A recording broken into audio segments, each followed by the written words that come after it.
بسم الله الرحمن الرحيم.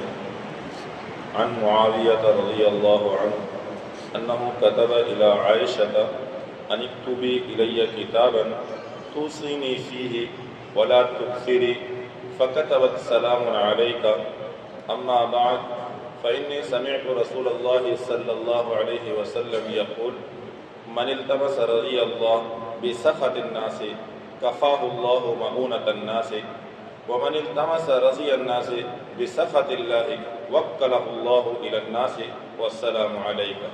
رواه الترمذی۔ یہ حدیث انتہائی مختصر حدیث ہے، اور اس حدیث کے اندر حضرت معاویہ رضی اللہ تعالیٰ عنہ نے امی عائشہ صدیقہ رضی اللہ تعالیٰ عنہ سے نصیحت کی فرمائش کی۔ حضرات صحابہ کرام رضوان اللہ تعالیٰ علیہ اجمعین کے ہاں یہ عام مزاج تھا کہ وہ ایک دوسرے سے نصیحت طلب کیا کرتے تھے، ایک دوسرے سے نصیحت کی فرمائش کرتے تھے، تو ایک دوسرے کو نصیحت کیا بھی کرتے تھے۔ یہاں حضرت معاویہ رضی اللہ تعالیٰ عنہ نے امی عائشہ صدیقہ رضی اللہ تعالیٰ عنہ کی طرف ایک خط لکھا، اور اس خط کے اندر اس فرمائش کو رکھا کہ اماں جان کوئی نصیحت فرما دیجئے، لیکن ساتھ ساتھ ایک شرط یہ لگائی کہ وہ نصیحت مختصر ہو۔ وہ نصیحت کیا ہو؟ مختصر ہو، جامع ترین ہو۔ اماں جان نے اس بات کی بھرپور رعایت رکھتے ہوئے حضرت معاویہ رضی اللہ تعالی عنہ کو انتہائی مختصر جامع ترین نصیحت فرمائی، اور یقیناً یہ نصیحت ہم سب کے لیے کارآمد آج ہم سب کی ضرورت ہے، ہم سب کی ضرورت ہے۔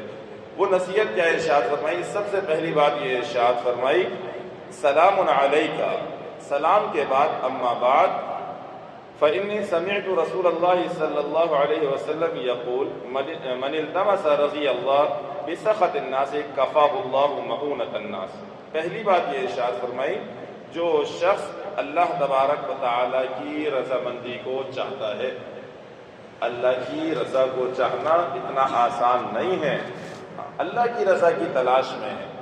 اس کی زندگی کا مقصد اللہ تبارک و تعالیٰ کو راضی کرنا ہے۔ یقیناً جب یہ اللہ کو راضی کرنے میں لگ جائے گا، اپنی زندگی کے مقصد کو اس نے یہی بنا لیا کہ میرا رب مجھ سے راضی ہو جائے، تو میرے دوستو ہم سب اسی معاشرے کے حصہ ہیں۔ ہم جانتے ہیں کہ اللہ پاک کو راضی کرنے کے لیے کتنوں کی ناراضگیاں مولنی پڑتی۔ جب رب کے راضی کرنے میں لگ جاتا ہے، کبھی خاندان ناراض، کبھی رشتہ دار ناراض، کبھی دوست احباب ناراض، کبھی متعلقین ناراض، کسی نہ کسی کی ناراضگی اس کے گلے میں پڑی رہتی ہے، لیکن یہ کس جستجو میں ہے؟ اس کی تلاش کیا ہے؟ خاندان ناراض ہوتا ہے، ہو جائے، رشتہ دار ناراض ہوتے ہیں، ہو جائے، دوست احباب ناراض ہوتے ہیں، ہو جائے، متعلقین ناراض ہوتے ہیں، ہو جائے، اس لیے کہ میں نے اپنی زندگی کا جو مقصد بنایا ہے وہ مقصد ہے اللہ تبارک و تعالیٰ کو راضی کرنا، اور یہ اس مقصد کے اوپر چل پڑا۔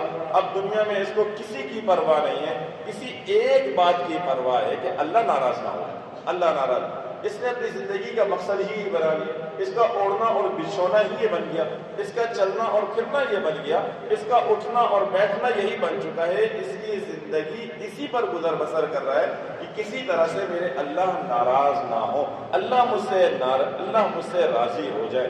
بولتا ہے سوچ کر بولتا ہے، منہ سے کوئی ایسا جملہ نہ نکل جائے کہ جس سے میرے اللہ ناراض ہو جائے۔ آنکھ کا استعمال، پاؤں کا استعمال، زبان کا استعمال، دل اور دماغ کا استعمال، ہر چیز کے استعمال کو سوچ سمجھ کر رہا ہے کہیں اللہ مجھ سے ناراض نہ ہو جائے، اللہ ناراض نہ ہو جائے۔ جب یہ اس طرح سے اللہ کو راضی کرنے میں لگ جاتا ہے تو معاملہ کیا ہوتا ہے؟ اللہ تو راضی ہو جاتے ہیں، لوگ ناراض ہوتے ہیں، لیکن اماں جان نے فرمایا کفاہ اللہ مؤونۃ الناس، اللہ تبارک و تعالی لوگوں کی ضرورت سے اس کو کافی ہو جاتے ہیں، اس کو اللہ کافی ہو جاتے ہیں۔ ہم اس معاشرے میں رہ رہے ہیں، ضرورت پڑتی ہے، کبھی رشتہ دار کی ضرورت پڑتی ہے، کبھی دوست احباب کی ضرورت پڑتی ہے، کبھی کسی متعلقین کی ضرورت پڑتی ہے، بندہ وقت پڑنے پر فون کرتا ہے، اپنے تعلقات کو استعمال کرتا ہے، اپنے دوست احباب کو یاد کرتا ہے، کبھی کسی رشتہ دار سے مدد طلب کرتا ہے، لیکن اس نے تو اللہ کے لیے سب کو ناراض کیا ہوا ہے۔ اللہ اسے نہیں چھوڑتے، اللہ اسے نہیں چھوڑتے۔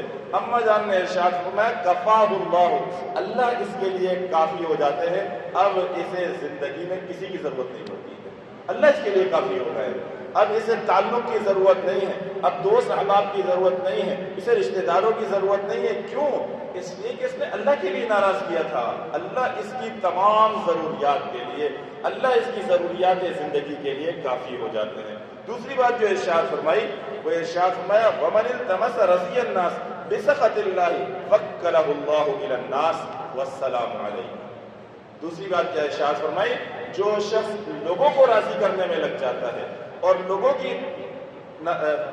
کو راضی کرنے میں لگ گیا ہے اور اللہ تبارک و تعالیٰ کو ناراض کر دیتا ہے، اسے ڈر اس بات کا ہے کہ کہیں ایسا نہ ہو بھائی روٹ جائے، کبھی اسے ڈر لگا ہوا ہے دوست احباب نہ روٹ جائے، کبھی اسے ڈر لگا ہوا ہے رشتہ دار اور متعلقین نہ ناراض ہو جائے، اس وجہ سے اللہ کی نافرمانی کرتا ہے، اللہ کے حکموں کو توڑ دیتا ہے۔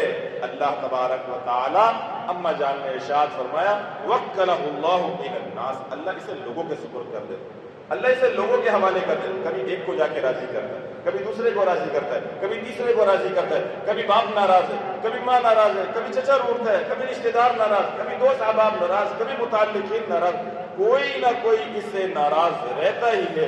آخرکار اسی ناراضگی میں تنگ آ جاتا ہے، کبھی کسی کو راضی کر رہا ہے، کبھی کسی کو راضی کر رہا ہے۔ میرے دوستو، سب سے بہترین حل اللہ کے واسطے اپنے رب کو راضی کر لیجیے، اللہ کو راضی کر لیجئے، اللہ کو پہچان لیجئے، اللہ کی معرفت کو حاصل کیجئے، دنیا کی یہ سارے جھنجھٹ سے، سارے جھمیلے سے، ساری مشکلات سے، ساری مصیبتوں سے اللہ نکال لیں گے باہر۔ لیکن اگر لوگوں کو راضی کرنے میں لگ گئے، کبھی ایک ناراض کبھی دوسرا ناراض، اللہ لوگوں کے سپرد کر دیتے ہیں۔ اما جان نے مختصر نصیحت ارشاد فرمائی اور پھر ارشاد فرمایا والسلام علیکم۔ اس بات یہ ہم سب کی ضرورت ہے۔ ہم دیکھیں آج ہم کس جگہ پر کھڑے ہوئے ہیں، ہماری بھی ضرورت ہے، ہمیں بھی یہ چاہیے کہ ہم اللہ کو راضی کر لیں، لوگوں کو راضی کرنے کے پیچھے نہ پڑے۔ لوگ خود راضی ہو، اللہ راضی ہو گئے، لوگ خود راضی ہو جائیں گے، نہیں راضی ہوتے تب بھی کوئی پرواہ نہیں، اللہ تو راضی۔ ہمارا اصل مقصد، ہماری اصل کامیابی وہ اللہ تبارک و تعالیٰ کی رضامندی میں ہے، لوگوں کی رضامندی میں نہیں ہے۔ لوگ ناراض ہوتے ہو جائے، ہم سے ہمارا رب روٹنے نہ پائے، اللہ ناراض ہونے نہ پائے، اللہ مان گئے، اللہ راضی ہو گئے، میرے دوستو سارے کام بن جائیں گے۔ اللہ ناراض ہو گئے، ساری دنیا راضی ہے، تب بھی ہم اس دنیا سے ناکام جائیں گے، تب بھی ہماری ناکامی ہی ناکامی۔ لہٰذا اپنی زندگی کے مقصد کو اللہ تبارک و تعالیٰ کو راضی کرنے میں لگائیے۔ اللہ پاک ہم سب کو سمجھنے عمل کرنے کی توفیق عطا فرمائے۔